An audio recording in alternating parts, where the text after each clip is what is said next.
Shishimara's divine grace, founder of ISKCON Detroit, Bhaktivedanta Swami, Srila Prabhupada ki, Ananta Gauri Vrinda ki, Rantra Srimad Bhagavatam ki, their most merciful Lordship, Shri Kunja Bihari ki, Shri Jagannath, Shri Baladev Mahisubha, Shri Nataji, Shri Balagopal ki, Shri Varnitai ki, Nitai Go Premanand. All glories to the assembled. All glories to the assembled. All glories to the Lord's feet of Shri Guru and Shri Gauranga.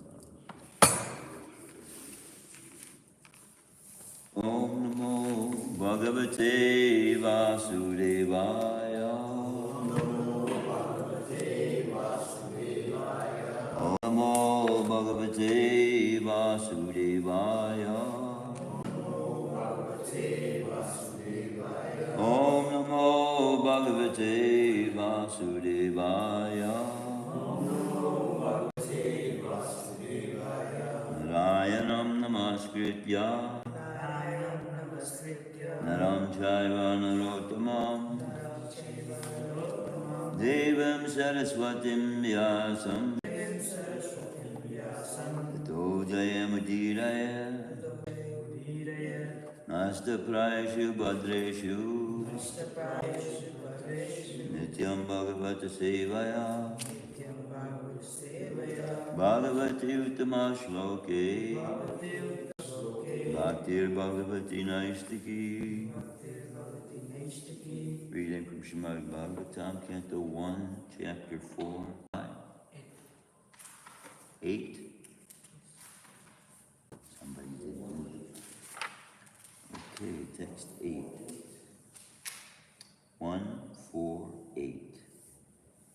Sa go dohana matram hi. Sa go dohana matram hi. Griheshu griha medinam. Griheshu griha medinam. Avexate maha bhagas. Avexate mahabhagas. Tirti purvam tad ashramam. Tirti purvam tad ashramam. Sago dohana matram hi. Griheshu griha medinam.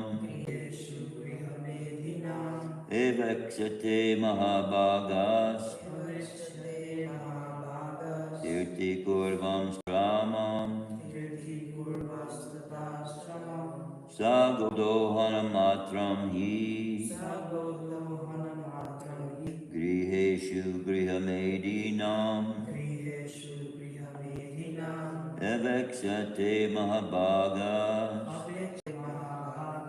Tirti kurvam starashramam.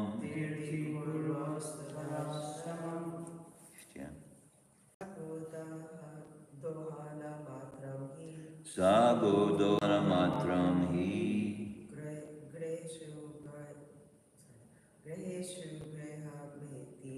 Griheshu griha medinam. Avexate mahabhagas.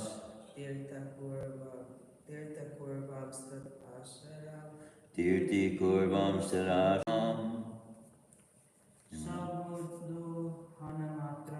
Sago dohana matram hi. Griheshu griha medinam. Avexate mahabhagas.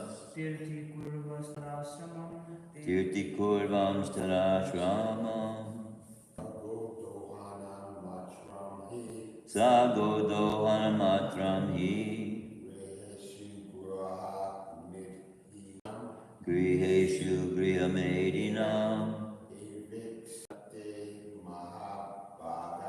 Avexate mahabhagas.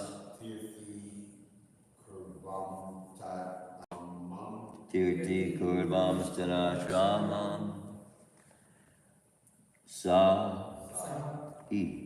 Sukadev Goswami. Godohana matram. Only for the time of milking the cow. He, certainly. Griheshu, in the house. Griha medinam, of the householders.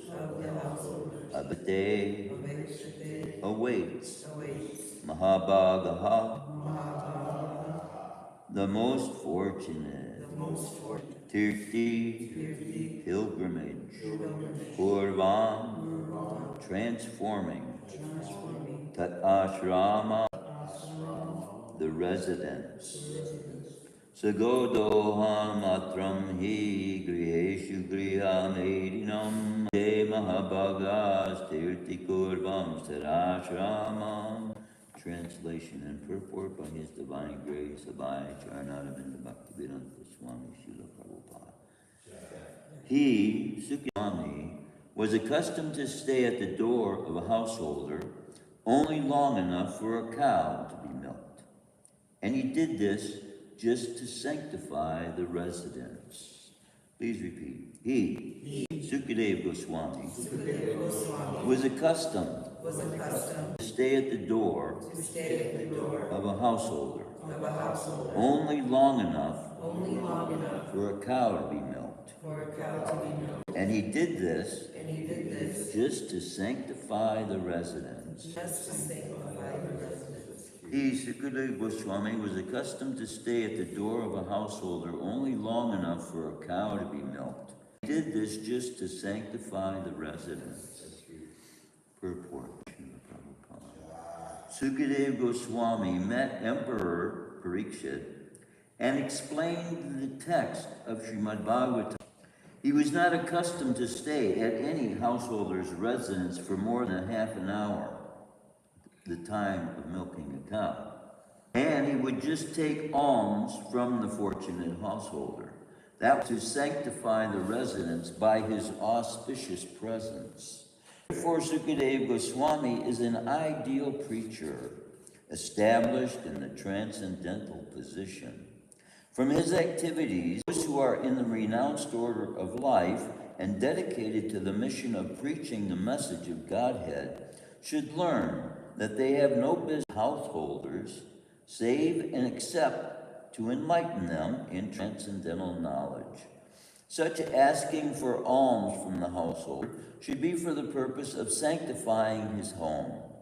One who is in the renounced order of life should not be allured by the glamour of the householder's worldly possessions, and thus become obedient to worldly men. For one who is in the renounced order of life, this is much more dangerous than drinking poison and committing suicide. Om Jnana Tamarandasya Gyananjana Shalakaya Chakshusunitam Yena Tasmai Shri Gurave Namaha Sri Chaitanya Manobishtam Stapitam Yena Bhutale Swayam Rupa Ganamaya Nidati Swaka.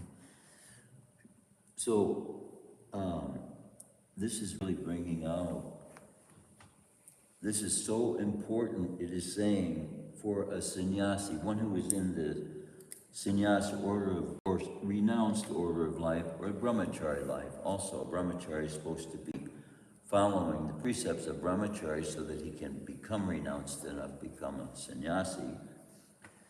This is the same curse, you might say, that was put upon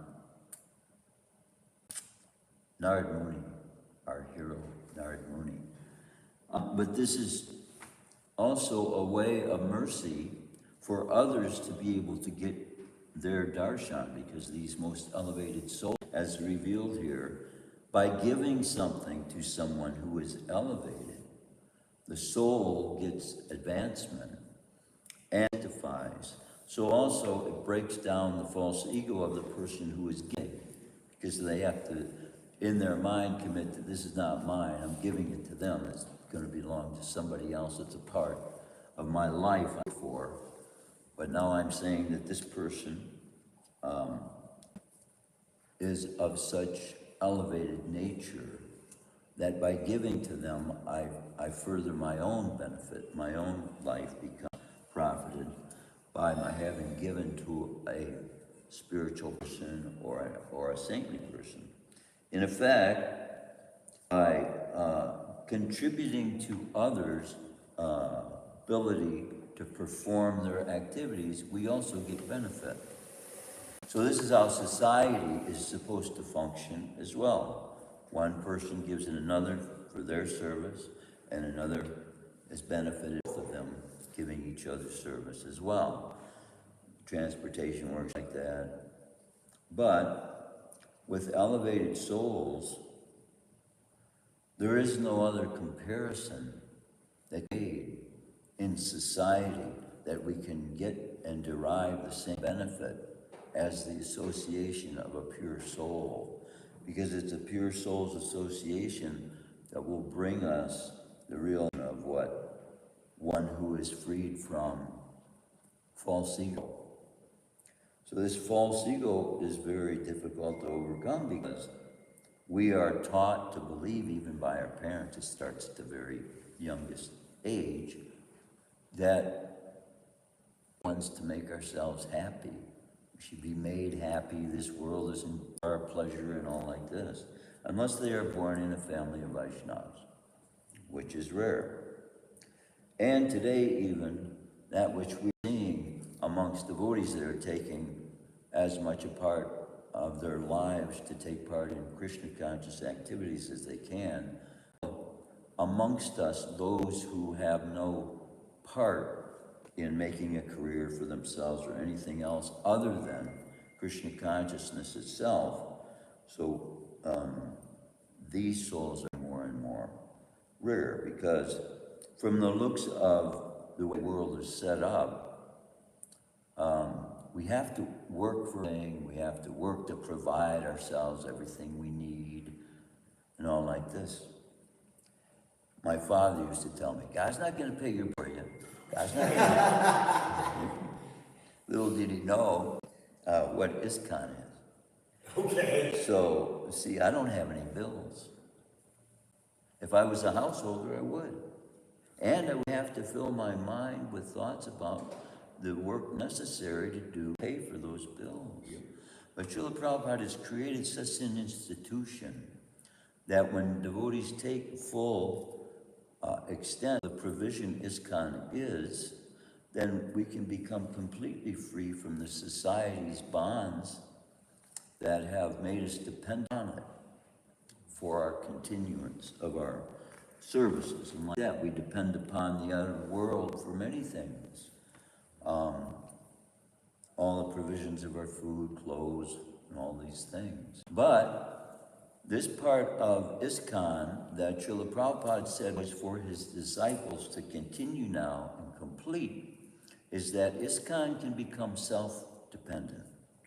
We can make our own clothes, which is being done in Vrindavan.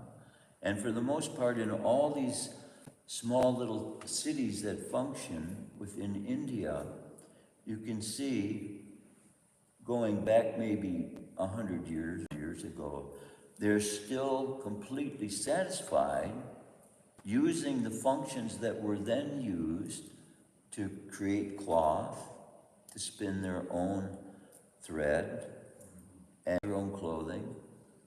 And so this produces within them an ability, which most householders in the United States, they don't have any know whatsoever how to make cloth. They don't have any idea whatsoever how to make thread. Take it for granted. The store does it, you know. It's the same way with food. Human beings now, by the way the industry is set up, they're so far away, removed from the food, the source of food itself, which is Mother Earth. Everything comes from Kroger's, or Piggly Wiggly, or whatever the store is called, you know. Children thereby have no understanding of the life within the seed that brings forth growth. I've questioned Tirthipad in the last couple of years about whether he believes the earth is growing, which it appears that we take from the earth, our bodies grow. But we're taking from the earth in order to do that. And there's more on the earth now, it would seem, than there has been, for the most part, in the last 5,000 years or so. Then, with this idea of the dead bodies then going back, everything that has been taken from the earth is going back.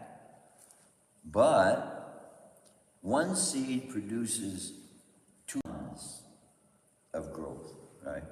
Another seed, human being, produces 200 pounds.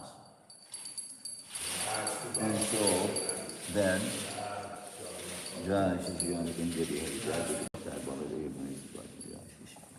but then fire can take the mass that was and just make it disappear. Yeah. The mass is gone. So is then that part of the earth gone? So if you plant millions of trees all over the world, and those trees die, then will the earth show growth by the fact that the soul that was the energy that caused origin, or is it taking from the material energy that already exists? This is still a mystery in my mind. I'm not sure yet. Because the entirety of the universe itself is floating amidst eternalness. Even though it is a temporary place, it is contained within the eternal, of what we call Vaikuntha, outside.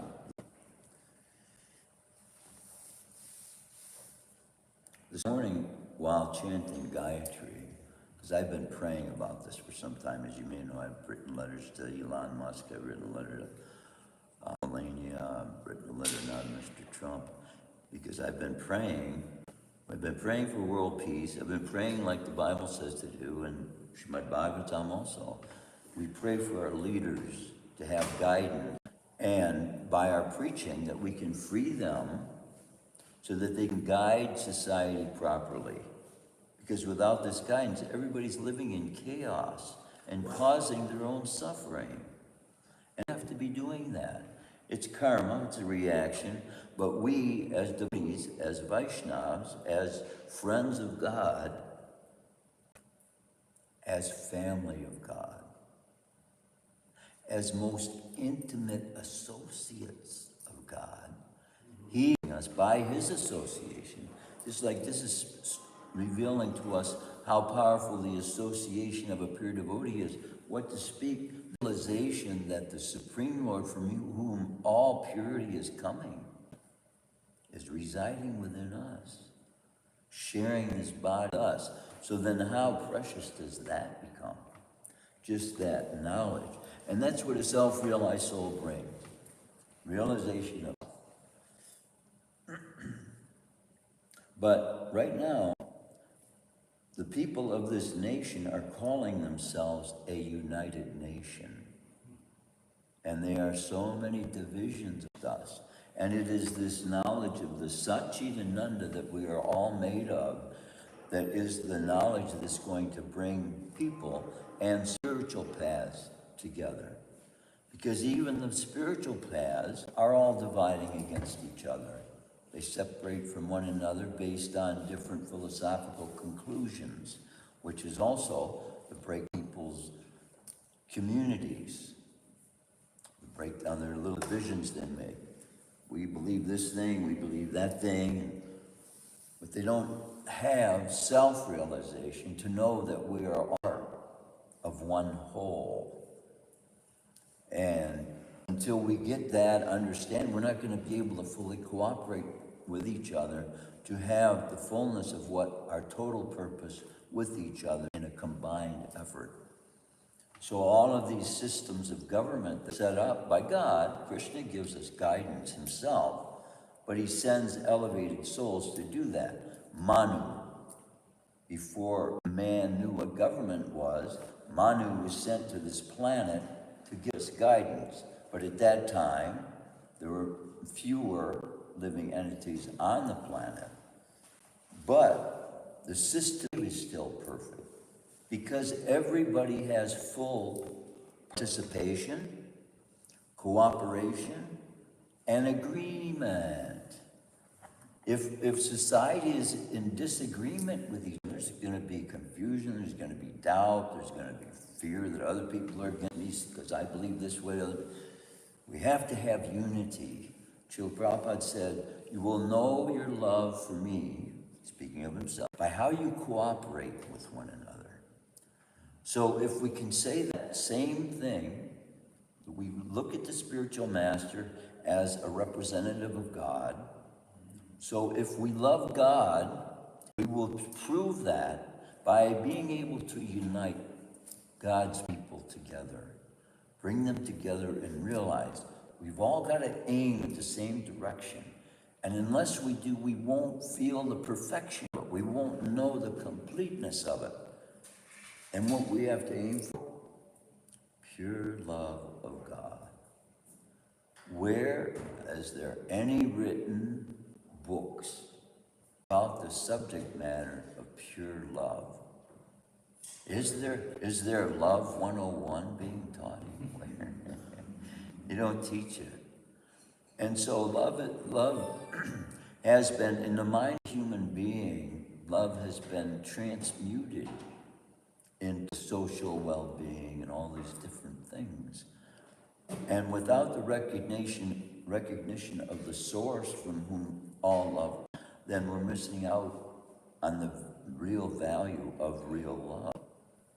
So in this day and age, people are rejecting teachings of God, thinking they're old-fashioned and all, but love, being eternal, has been ever since, forever and ever. There always has been and always will be. So it is the duty of the devotee to develop within our consciousness that meaning of love that we share with Krishna, that relationship is. Relationship is supposed to be love. Yeah. So love is not based on what others can do for me. Love is like an outward force that gives itself to others, right? And that's how we can see in Krishna's expansion.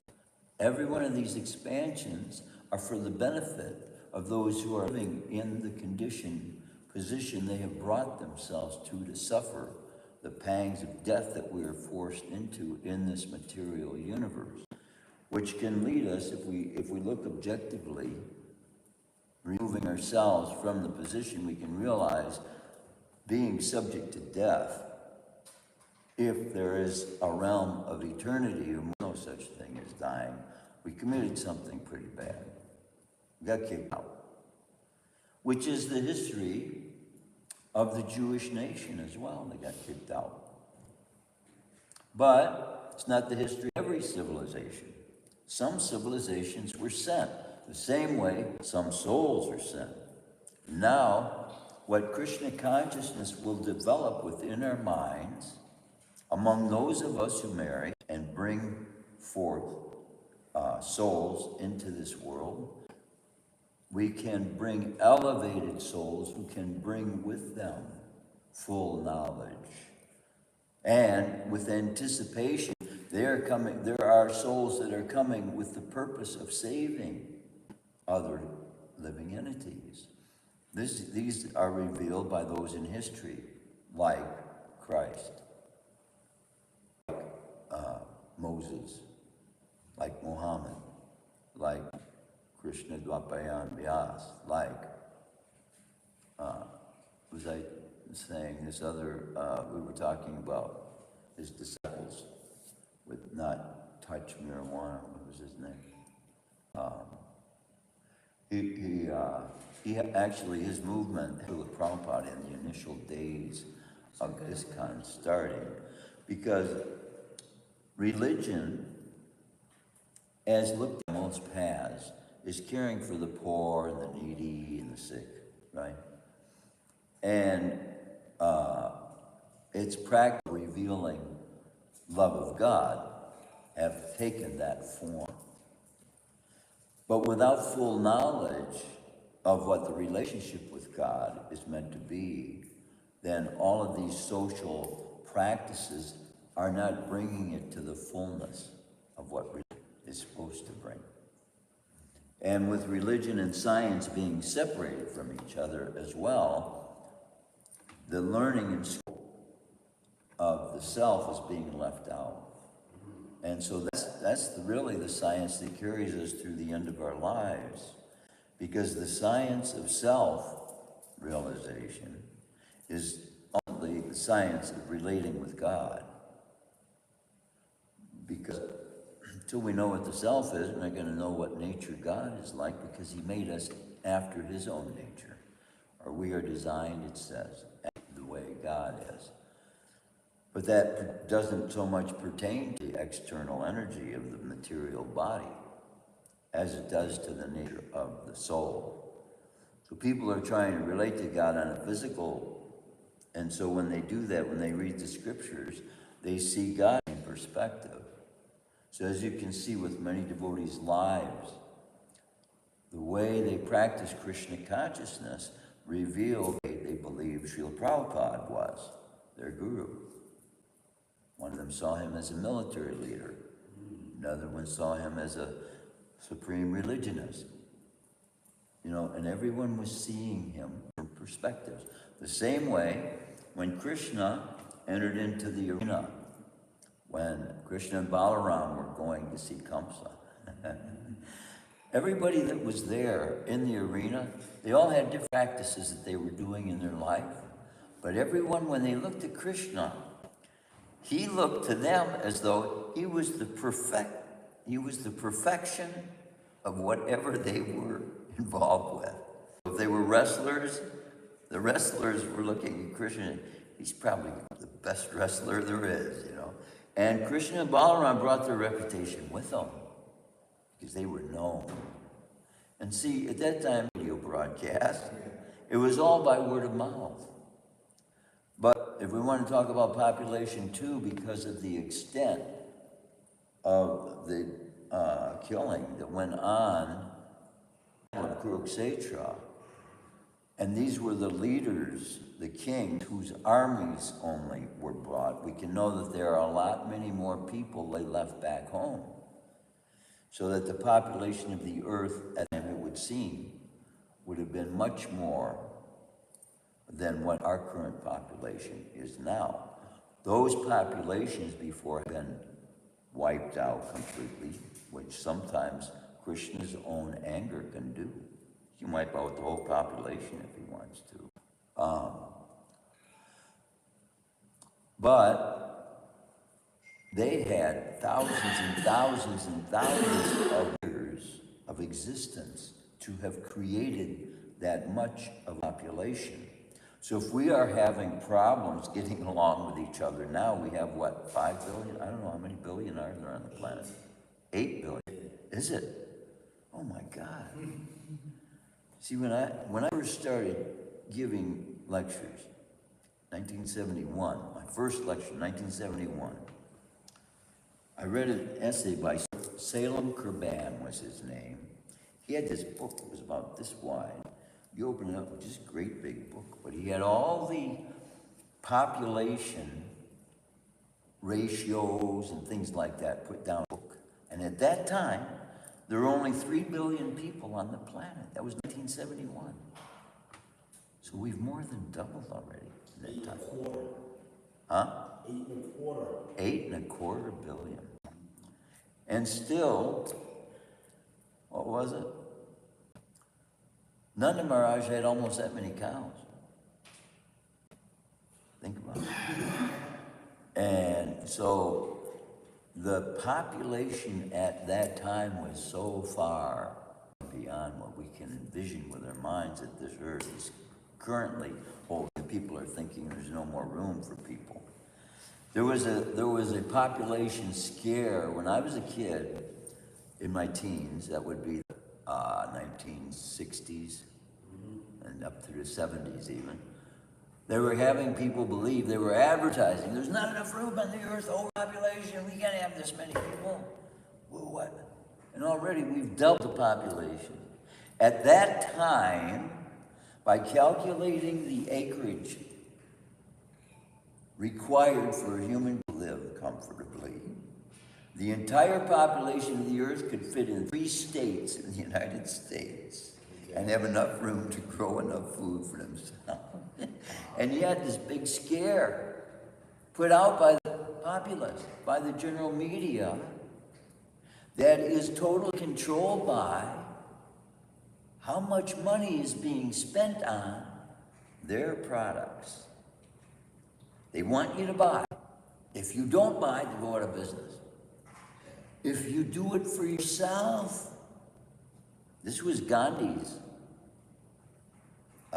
key to becoming independent of the control of the European people over them by simply getting their salt from themselves and weaving their own cloth themselves and depriving Europe of the material exchange they were giving Europe by staying in their country, by feeding them their money and just becoming independent themselves. And this is how ISKCON as well will become independent of the world. But the plan I have for cities, every city can be totally independent. You have a Baptist city, you can have a Methodist city, you can have a Krishna conscious city, isn't it? Why not? And let the other with each other, and let's compare notes at the end of it. Every month we all compute our tallies of how much we're producing, how much we're having relationships friendly with each other. And let's see what one is doing the best. Right now, we're all jumping to a whole big conglomeration, what they call it, the melting pot. And nobody's coming out benefited by it. Everybody just melts something, nobody knows what they are. Half believer, half unbeliever. You go to a college that teaches atheism, while at the same time every Sunday you go to a church that tells you gotta believe in God or you're going to hell. Isn't that ridiculous? Yeah. It's the way our society is set up. And we are killing each other. Philosophically and materially. Is it possible this can take place during the Kali Yuga? This is what, yes, that's a very good question. This is what Srila Prabhupada is describing as Satya Yuga within Kali Yuga. For real? Yes. Say that again, bro. Satya Yuga within Kali Yuga. In Kali Yuga. Yes. See, when all the cities are put into order, human beings will know by the nature they are. We are made of love.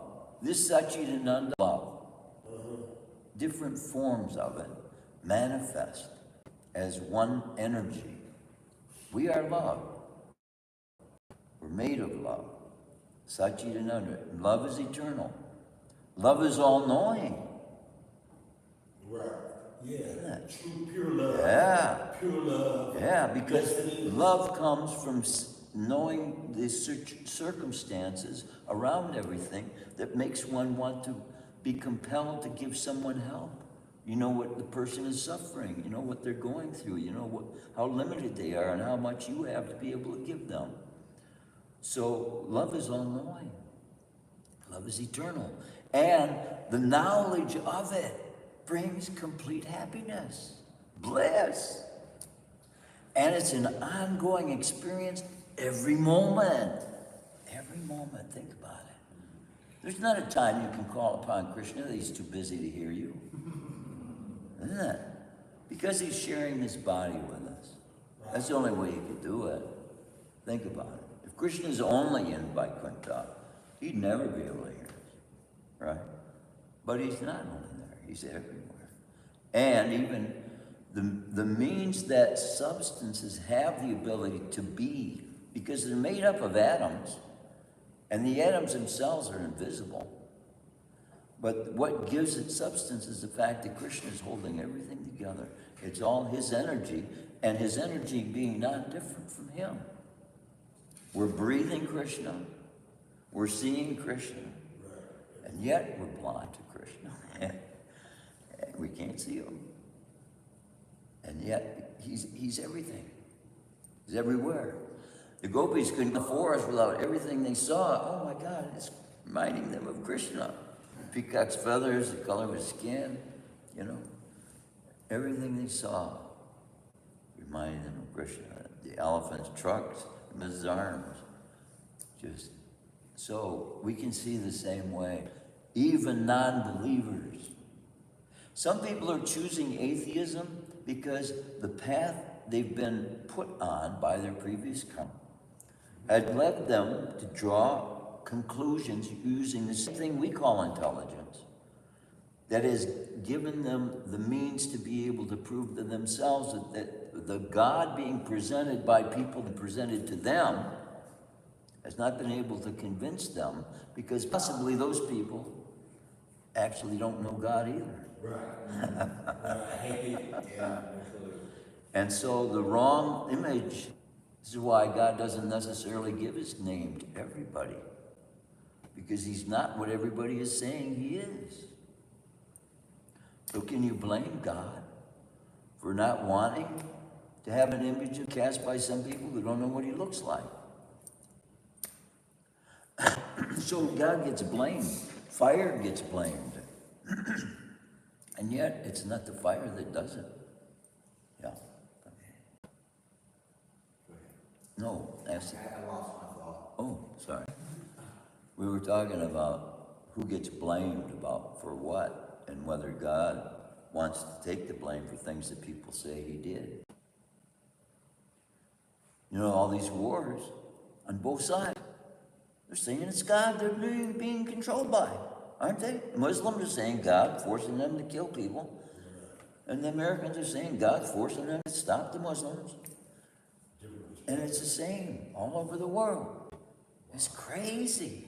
Yes, it is. But we don't see it as that. We think it's normal. Why? By the time we're 10 years old, we've been to thousands already of murders on television, and the computer, and newspapers, books we've read, fantasies, cartoons even, beating people over the head with things, and you become numb to life. Wow. We can't see life in other forms as equally as we see it in ourselves. It's just as significant to Krishna. The fly, the bird, we were there. And so the fact that we are now dear to him means that they're just as dear to him as we were then. That's how we got here. Because in the form we previously took, Krishna cared enough about us to bring us to this stage now. That's pretty loving. Pretty loving. Even though we've been deer, we've been antlers, having antlers, some of us been in forms that have killed other human beings before. That's what brings about death. And so we've had to take even forms of our enemies.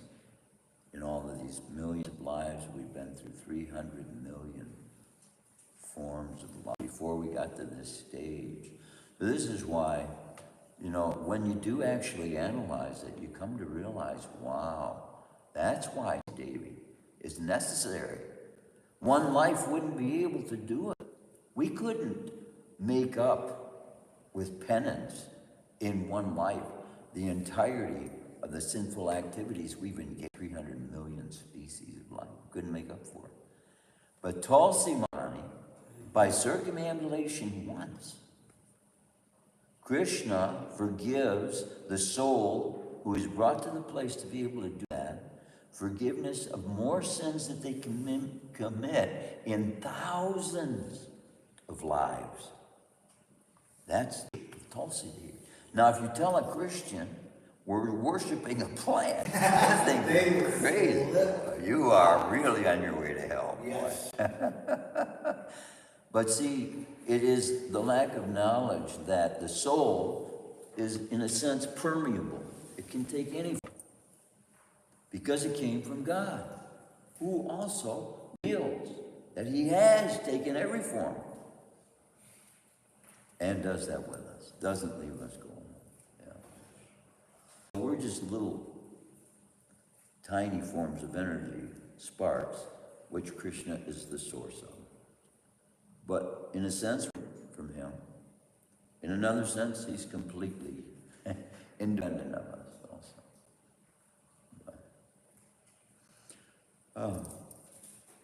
it's about 10 to 9. That clock's a little slow. That battery, that's not the time. It's about 10 to 9, 8 to 9.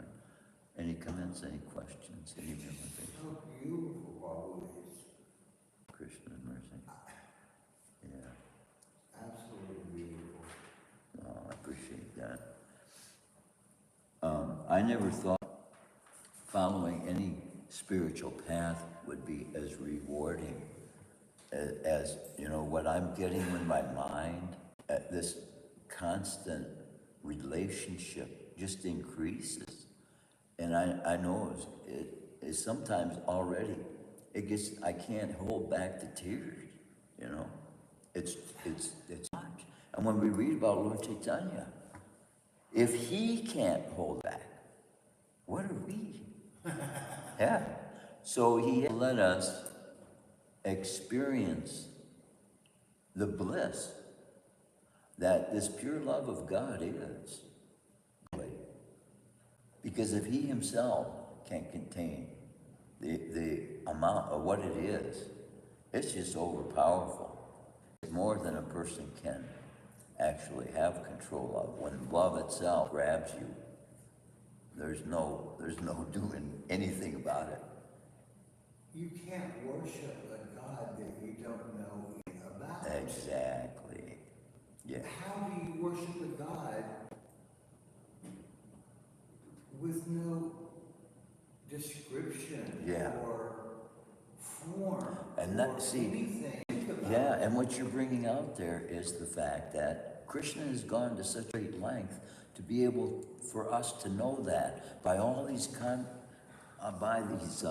what do we call them? Incarnations that he has appeared in. And see, that for a Christian also seems like, oh, you're worshiping a bunch of different gods. But he comes at different times.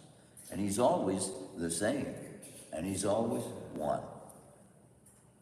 But if he wasn't able to come at different times, he only was able to come once, limited. How much doubt there is now with how many times he has come. So, and how much even amongst us. We can look Krishna right in the eye and not even know who we're looking at. And he can send devotees like Narad Muni, and they disguise themselves because they want to see, they want to know Krishna's love is doing in the hearts of Krishna's followers. It's just natural. That's why they were seen in the sky, because they had superior knowledge to know Krishna was taking birth here and wanted to see it. We have no connection with them now because of our fallen state being. But when the demigods in the Bible, when the sons of God had relations with the daughters of men, this was a time in which the heavens and people in those planets felt comfortable coming here, communicating with human beings who yearn for their association as well, because they know they have far superior knowledge than we have, medicinally and governmentally, everywise. And so now there's been a chasm made between them. When Krishna left this planet, so many things changed. Now here's the thing that I got the realization of the other day, with realizing that the person they call Jesus Christ is son Indra. We see that Christians accredit approximately at the same time that Indra is creating a flood in Vrindavan, which we realize to be local to Vrindavan. And he brought it on for 40 days, was it? How long did, you know how long that was? I don't remember how long. Noah was 40 days and 40 nights. That wasn't. No, Noah was. Noah was, yeah. I'm not sure how many days Indra was. But see, they're accrediting a flood to God. Right. And we're accrediting a flood similar that flooded all of Vrindavan to Indra. And So this is they're not connected? they could very well be connected. Okay. But see, theirs is totality, but their worldview Was restricts them from being able to know whether it was totality or not. Yeah. And two, now, we have evidence, when we say the earth is flat, when the scriptures say the earth is flat, the meaning is, there weren't big mountains having purged up because of things going on underground. This is Mother Bhumi's body, the earth. In its original place, it was made in perfection. It's just like a body we have. As a baby, we've got so many things for a body to recoup itself, right? Mm-hmm. But as time goes on, the ability to recoup itself gets weaker and weaker and weaker. So this aerodynamic quality that the earth is originally in is not the same as it is in now, when we got skyscrapers, we got jutting out here, we got volcanoes over here, all kinds of things in the earth that are different from what it was like in its original form. And so there are civilizations of human beings who have carried with them, Srimad Bhagavatam is such, knowledge of how the earth was in its pristine state. And in Kapila Cave, we see that he restored it. He brought all the high places down and filled in all the valleys. That's Krishna, he can do that. Now, he was 50 feet tall, if he limited himself to that, because Krishna is not limited by people's height and the age he appears in. He can be bigger than the biggest. He appeared as a close to 3-foot dwarf, and then took the first step he took out of this universe. Made a hole in the universe. So we know there's one hole in the earth up top, and there's one hole in the earth on the bottom. So it could well be that there's another hole in the universe that he didn't even tell anybody about. But this whole universe is a big globe, just like all these little globes in the universe are little globes. They're like replicas of the big universe, little tiny, small. Just like a man himself is described as being a universe also. He carries enough seed, man carries enough seed with him to populate a universe. Yeah. That's crazy. It is. And so how many souls unborn are there? This is why there are souls with Krishna wanting to come, and there are so many souls, you can't count them all. And what to speak, if this is, as we see, the billions of universes and Mahavishnu's, Karana Dakashai Vishnu, from whose body the universe is emanating, not the planets, the universes, right? Outside of this entire universe. How many manifestations of those do we know whether there are more than one? Do not know. Which would mean just as many souls as there are within this universe, which is described as the smallest of all the universe. Then if there's this many countless souls, think about it. Every single tree out there that has the need for seeds, every seed that every tree has need to be filled by a soul. Every bug that's going to give birth to another bug has to have a soul in its body to give that birth. How many souls are there on this planet that have not manifest yet? More unmanifest. Think about it. Trillions, you can't even imagine in their minds how many more there are unmanifest than even have been manifest. This entire universe is more than half of its lifespan. There are still bodies inside. There are living entities inside, unmanifest, in every body. Because there are germs in our bodies.